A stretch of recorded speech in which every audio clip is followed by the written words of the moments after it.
October 2025 na, magkano na nga ba ngayon ang mga Kawasaki Big Bike? Yan ang ating aalamin ngayon. Tara!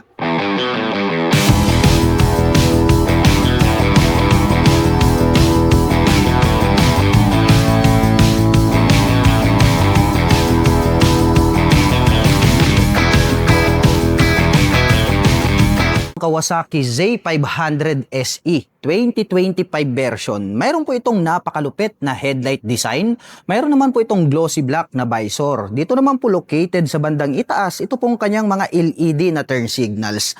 At ito po pala ay equipped with traditional telescopic fork para po dito sa kanyang front suspension. At ito po ay gumagamit ng single rotor disc brake with 2-pot caliper na Nissin brand. At green color naman po ito pong kanyang cast wheel. At may sukat naman po ang kanyang gulong rito sa harapan na 110 by 70-17. Naka-fully digital meter panel display, naka-mechanical key ang ignition at ito po ay naka-naked handlebar. At mayroon naman po itong 14 liters na fuel tank capacity. Sporty looks naman po ang dating nito pong kanyang upuan. Black color naman po ito pong kanyang seat cover. At mayroon naman po itong 6-speed manual transmission with assist and slipper clutch. At ang big bike naman po na ito ay mayroon pong 451 cubic centimeter engine displacement to be exact. Naka 4-stroke parallel twin liquid-cooled fuel-injected engine. At nakakapag-provide naman po ito ng maximum power na 51.3 HP at 10,000 RPM. Habang nakakapagbigay naman po ito ng maximum torque na 42.6 Nm at 7,500 RPM. Pahaba naman po ang hugis nito pong kanyang taillight at nakapop up naman po ito pong kanyang mga turn signals. At ito po ay gumagamit ng single rotor disc brake with 2-pot caliper na Nissin brand. At green color naman po ito pong kanyang cast wheel. At ang sukat naman po ng kanyang gulong rito sa likuran, ito po ay mayroong sukat na 150 by 60-17. Meron po itong single exhaust at naka monoshock absorber naman po ang kanyang rear suspension. At ang presyo naman po ng Kawasaki Z500 SE 2025 version ay nagkakahalaga po ito ng 359,100 pesos. At kung balak mo naman pong kumuha ng hulugan ay kailangan mo lang pong mag-down payment ng 134,176 pesos. Kawasaki Z900 standard version. Meron po itong napakaangas na headlight design. Dito naman po sa bandang itaas located, ito pong kanyang mga LED na turn signals. Meron din po itong maliit na visor at meron po pala itong split na daytime running light dito sa magkabila. At ito po ay equipped with inverted telescopic fork para po dito sa kanyang front suspension. At ito po ay gumagamit ng dual rotor disc brake na naka-flower design with 2-pot caliper na Nissin brand. At glossy black naman po ito pong kanyang cast wheel. At ang sukat naman po ng kanyang gulong rito po sa harapan, ito po ay mayroong sukat na 120 by 70-17. Naka-fully digital meter panel display, naka-mechanical key ang ignition with immobilizer. At ito po ay naka-naked handlebar. At mayroon naman po itong 17 liters na fuel tank capacity. Napaka-porma din po nito pong kanyang upuan. Matte black color naman po ito pong kanyang seat cover. At mayroon naman po itong 6-speed manual transmission with assist and slipper clutch. At ang motor po na ito ay mayroon pong 948 cubic centimeter engine displacement. Naka-liquid cooled, inline 4-cylinder dual overhead cam fuel injection. At nakakapag-provide naman po ito ng maximum power na 123.64 HP at 9,500 RPM.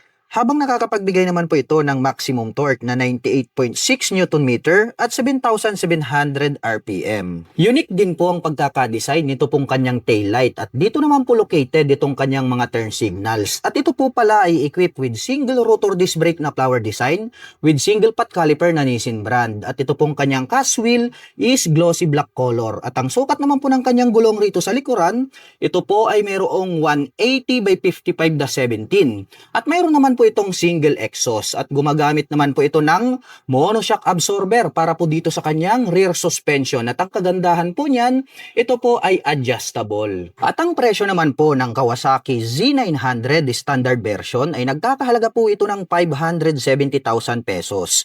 At kung balak mo naman pong kumuha ng hulugan ay kailangan mo lang pong mag-down payment ng 209,519 pesos. Kawasaki ZH2 top of the line sports naked bike. Napakababa napakabangis po pala nito pong kanyang headlight design. Matulis po ito pong kanyang front face cover na parang nagkaroon ng pangil dito sa bandang harapan.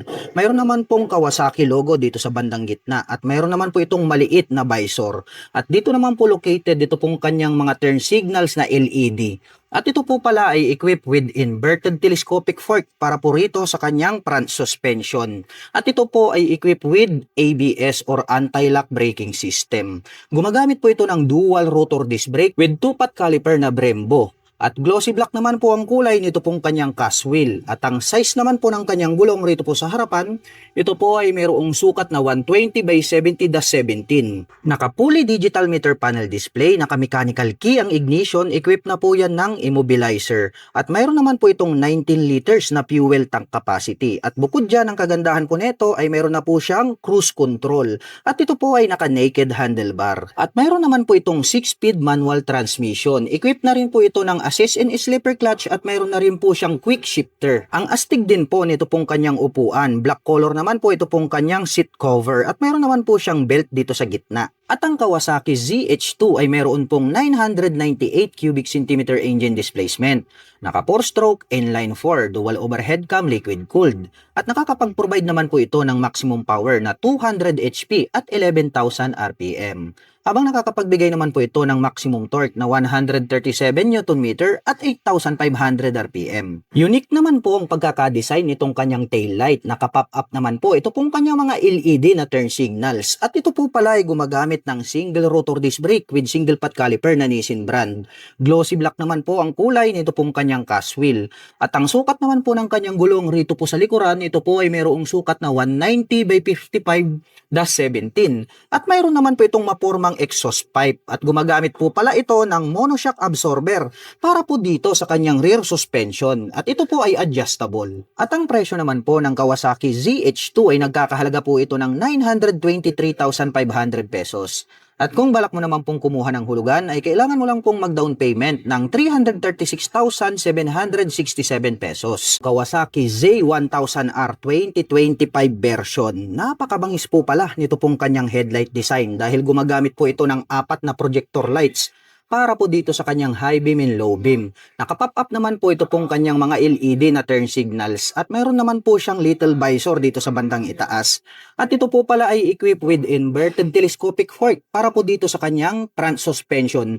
Showa brand naman po yan at equipped na rin po pala ito ng anti-lock braking system.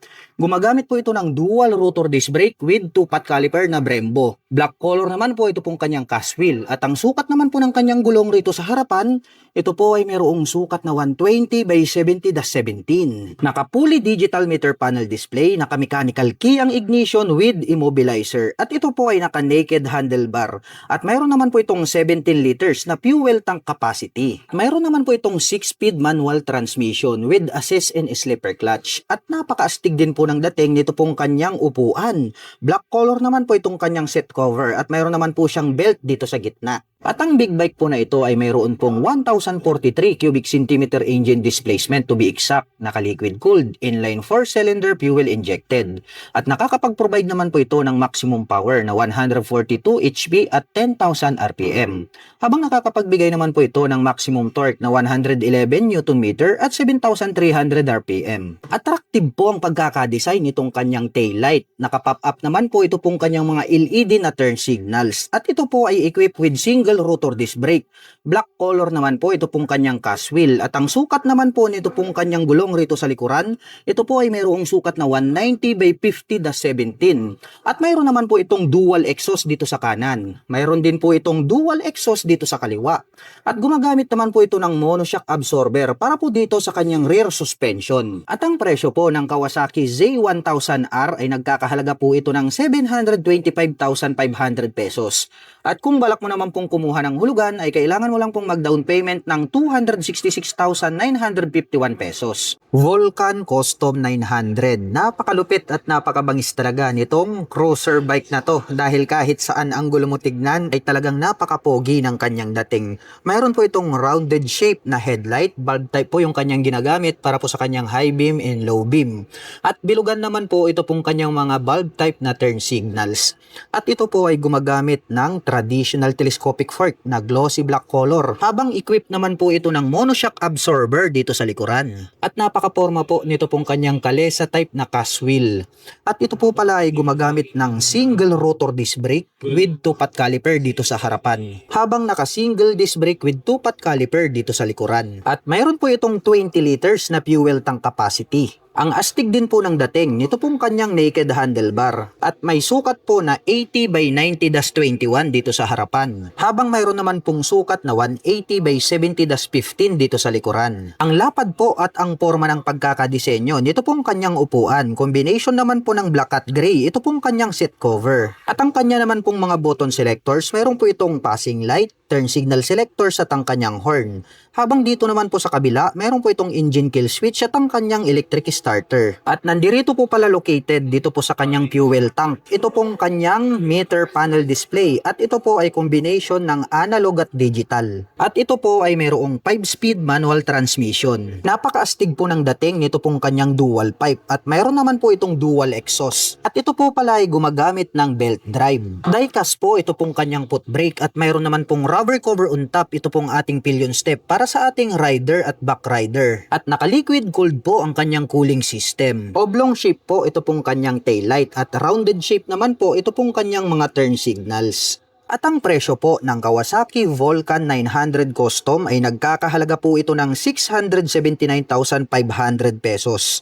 At kung gusto mo naman pong kumuha ng hulugan ay kailangan mo pong mag-down payment ng 246,183 pesos. At mayroon naman po itong 19,823 pesos sa loob po yan ng 3 taon. Kawasaki Ninja ZX4RR 2025 version na po ito. Grabe, napakabangis po nito pong kanyang headlight design. Mayroon naman po itong clear na windshield, at dito po nakaposisyon sa bandang harapan ito pong kanyang mga side mirrors. At nandirito naman po sa bandang ibaba ito pong kanyang mga turn signals, at ito po ay equipped with inverted telescopic fork para naman po rito sa kanyang front suspension. Gumagamit po ito ng dual rotor disc brake with 2-pot caliper. Glossy black naman po ito pong kanyang cast wheel. At ang sukat naman po ng kanyang gulong rito po sa harapan, ito po ay mayroong sukat na 120 by 70-17. Naka-fully digital meter panel display, naka-mechanical key ang ignition with immobilizer. At ito po ay naka-naked handlebar. At mayroon naman po itong 15 liters na fuel tank capacity. At ito naman po ay mayroong 6-speed manual transmission. Equipped na po ito ng assist slipper clutch, at mayroon na din po siyang quick shifter. Ang angas naman po nito pong kanyang upuan. Black color naman po ito pong kanyang seat cover. At ang big bike po na ito ay mayroon pong 401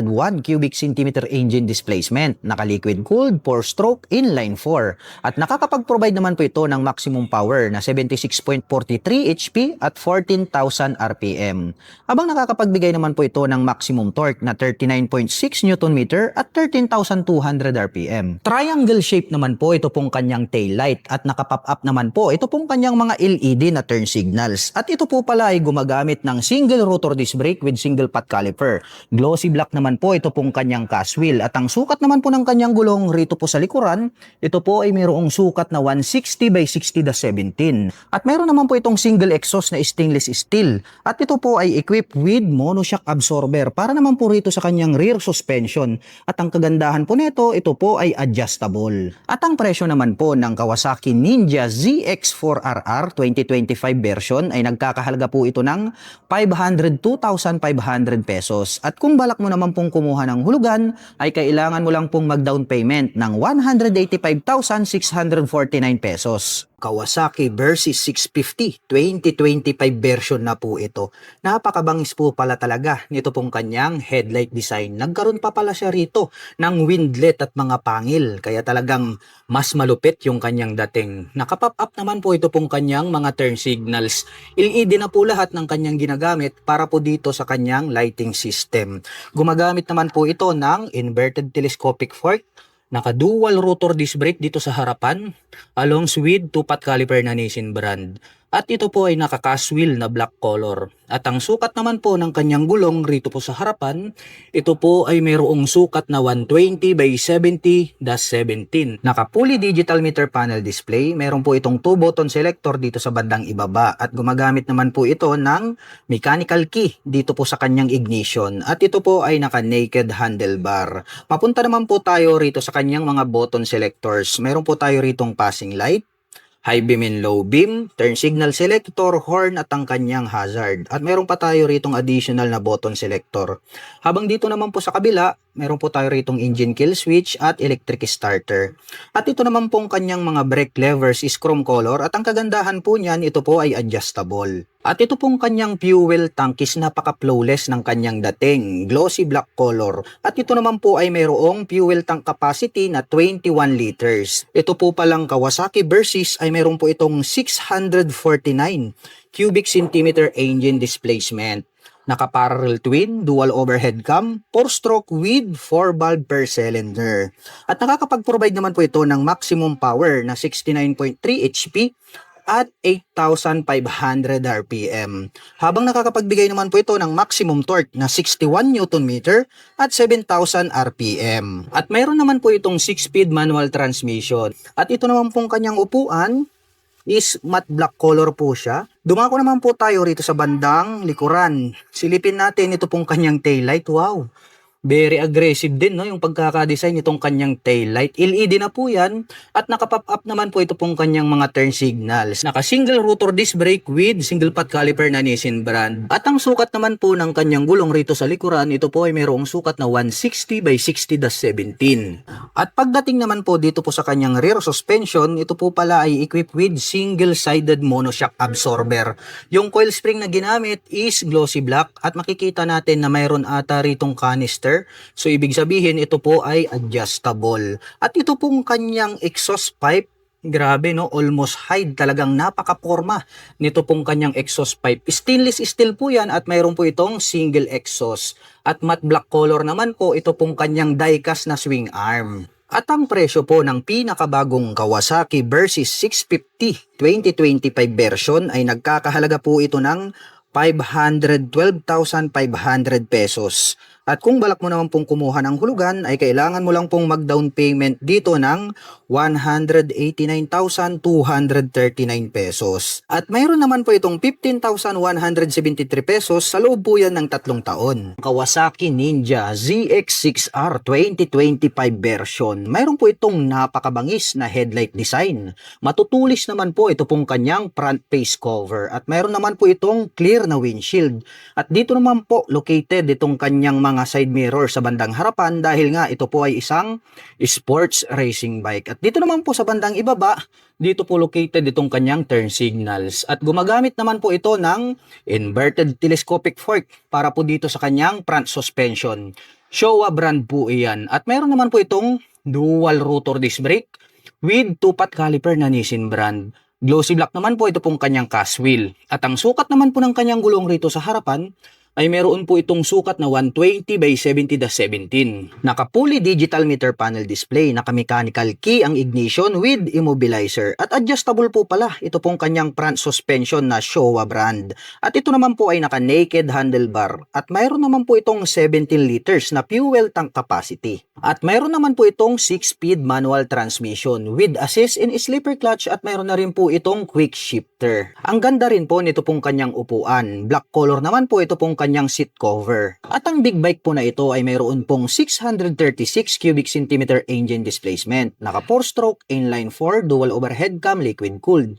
At nakakapag-provide naman po ito ng maximum power na 122.3 HP at 13,000 RPM. Habang nakakapagbigay naman po ito ng maximum torque na 68 Nm at 11,000 RPM. Triangle shape naman po ito pong kanyang taillight. Naka-pop up naman po ito pong kanyang mga LED na turn signals. At ito po ay equipped with single rotor disc brake with single pot caliper na Nissin brand. Glossy black naman po ang kulay nito pong kanyang cast wheel. At ang size naman po ng kanyang gulong rito po sa likuran, ito po ay may sukat na 180 by 55-17. At mayroon naman po itong single exhaust. At pagdating naman po rito po sa kanyang rear suspension, ito po ay gumagamit ng monoshock absorber with canister at yan po ay adjustable.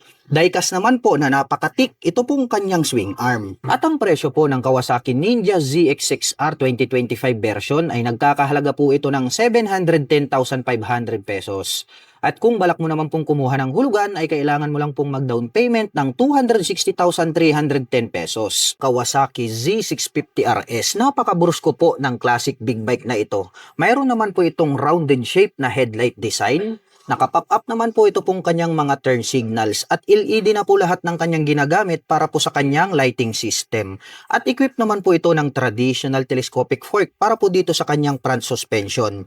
At mayroon naman po itong dual rotor disc brake with 2-pot caliper na Nissin brand. Glossy black naman po ang kulay dito pong kanyang cast wheel. At ang size naman po ng kanyang gulong rito po sa harapan, ito po ay mayroong sukat na 120 by 70-17. Combination po pala ng digital at analog ito pong kanyang meter panel display. Naka-mechanical key ang ignition at ito po ay naka-naked handlebar. At mayroon naman po itong 12 liters na fuel tank capacity. Mayroon naman po itong 6-speed manual transmission at retro style naman po ito pong kanyang upuan. Combination po pala ito ng gray at black. Ito pong kanyang seat cover. At ang classic big bike po na ito ay mayroon pong 649 cubic centimeter engine displacement. Naka 4-stroke, 2-cylinder, dual overhead cam, liquid cooled. At nakakapag-provide naman po ito ng maximum power na 67 HP at 8,000 RPM. Habang nakakapagbigay naman po ito ng maximum torque na 65 Nm at 6,700 RPM. Bilugan naman po ito pong kanyang tail light at nakapop up naman po ito pong kanyang mga turn signals, LED na po yan. At ito po ay gumagamit ng single rotor disc brake with single pot caliper na Nissin brand. Glossy black naman po ang kulay nito pong kanyang cast wheel. At ang sukat naman po ng kanyang gulong rito po sa likuran, ito po ay mayroong sukat na 160 by 60-17. At mayroon naman po itong single exhaust na stainless steel. Gumagamit po pala ito ng monoshock absorber na adjustable para po dito sa kanyang rear suspension. At ito pong kanyang swing arm is diecast po siya na matte black color. At ang presyo po ng Kawasaki Z650RS ay nagkakahalaga po ito ng 469,500 pesos. At kung balak mo naman pong kumuha ng hulugan ay kailangan mo lang pong mag-down payment ng 175,060 pesos. Kawasaki KLR 650, isa po itong adventure touring bike. 2025 version po ito. Napakaangas po nito pong kanyang headlight design. Bilugan naman po ito pong kanyang mga turn signals na located dito sa bandang itaas. At mayroon daw po itong clear na windshield. Hindi nga lang po naka-installed sa ngayon. At ang kagandahan yan, mayroon na rin po pala itong integrated na Kawasaki lights straight out from kasa. At napakahaba naman po nito pong kanyang front fender. At ito po pala ay equipped na po ng anti-lock braking system. Gumagamit naman po ito ng traditional telescopic fork black color para po dito sa kanyang front suspension. Meron po siya ritong rubber boots. At equipped naman po ito ng single rotor disc brake with 2-pot caliper. At ito po ay naka-spokes rim set. Ito pong kanyang rim is black color.